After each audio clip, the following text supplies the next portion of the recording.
Hi, my name is Megan Foster, and I'm an elementary education graduate student at the University of North Carolina at Wilmington. I am here to learn more about energy conservation efforts, and have been asked to share my experience with a new style of education that focuses on creating good citizens for a sustainable future. You're probably wondering why an elementary teacher is here talking about energy conservation. But as the inspirational Nelson Mandela once said, education is the most powerful weapon which you can use to change the world, and I truly believe that education can help to solve a multitude of problems. Imagine, what if we all had the passion and skills to solve the most pressing challenges of our time, and through our daily choices, work, and acts of citizenship, made choices that do the most good and least harm for ourselves, other people, animals, and the earth. Imagine the world that we would create. Humane education is the key to creating this world. It's a lens which to view the world. It's a body of knowledge, a set of tools and strategies for teaching about human rights, animal protection, environmental stewardship, and cultural issues and their interconnectedness. Humane education not only instills the desire and capacity to live with compassion, integrity, and wisdom, but also provides the knowledge and tools to put our values into actions in meaningful, far-reaching ways so we can find solutions that work for all. And through humane education, we create solutionaries, which is someone who identifies humane and unsustainable systems and then develops practical, effective, and visionary solutions, both large and small, to replace them with those that are restorative, healthy, and just. Solutionaries bring their knowledge to skills and bear on pressing and entrenched challenges in effort to create positive changes for people, animals, and the earth. So why children? They're empathetic, so they care. Their mind is a blank slate with no prejudice, and as John F. Kennedy said, children are the world's most valuable resource and its best hope for the future. That's why we need to create children into solutionaries.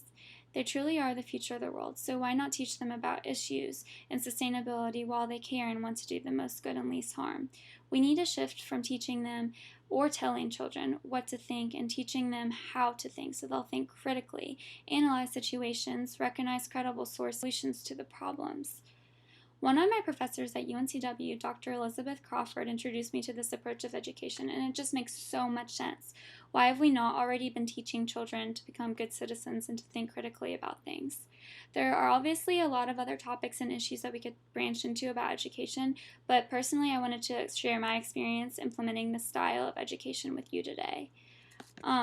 So this is a screenshot of the blog written by Dr. Crawford on the Institute for Humane Education's website about UNCW's collaboration with a local elementary school. The overarching goal of the partnership was to strengthen pre-service teachers' abilities to design rigorous, meaningful, and solution-focused learning experiences for elementary students that aligned with the Common Core standards and the North Carolina Essential Standards. And to meet the new vision of teaching addressed in the professional standards, my cohort designed integrated units, about 5 to 10 lessons on sustainability concepts, one of which was the global declining bee population.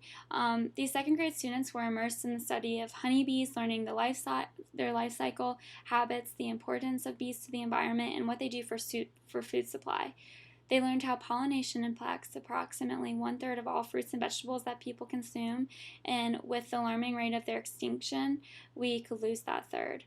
To take action, the second graders decided they wanted to plant a pollinator garden. So they took all this knowledge that they learned and did something with it and created this garden. And they did research to see what specific plants would be the best for pollination, and in turn wanted to increase food supply and stop the bee extinction. Here are some images of students planting the pollination garden. The pilots went so well and we got great feedback from students, teachers, and the school.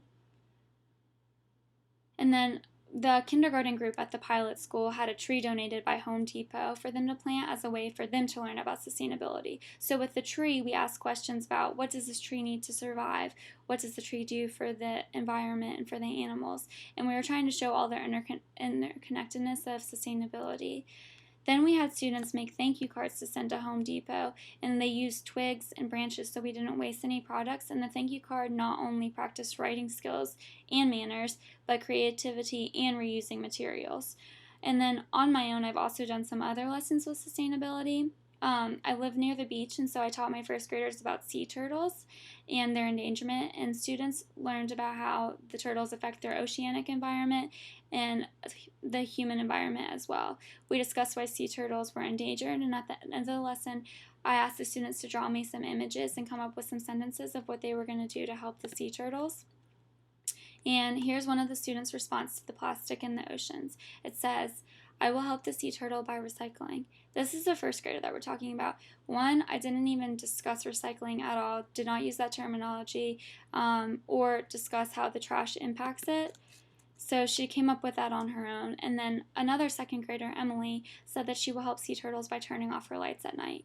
And for a little background information on this, sometimes sea turtles hatch early because they get confused and think that the light from people's houses is the moon. And so they hatch and go towards the houses instead of the ocean, which contributes to their endangerment.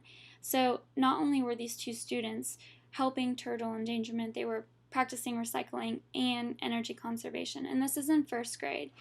And these are daily life choices that affect so many other things.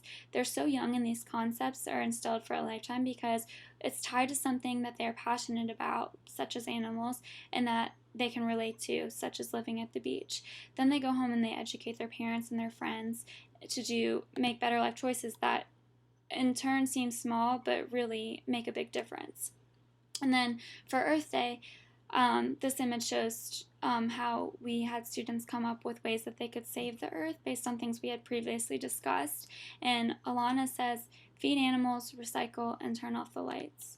As you can see, young children are capable of learning these vital sustainability efforts. They're passionate, they're empathetic, and if we can implement knowledge of these issues, encourage critical thinking, and facilitate creativity, then they're going to grow up to discover solutions and make better choices to aid in the prevention of issues.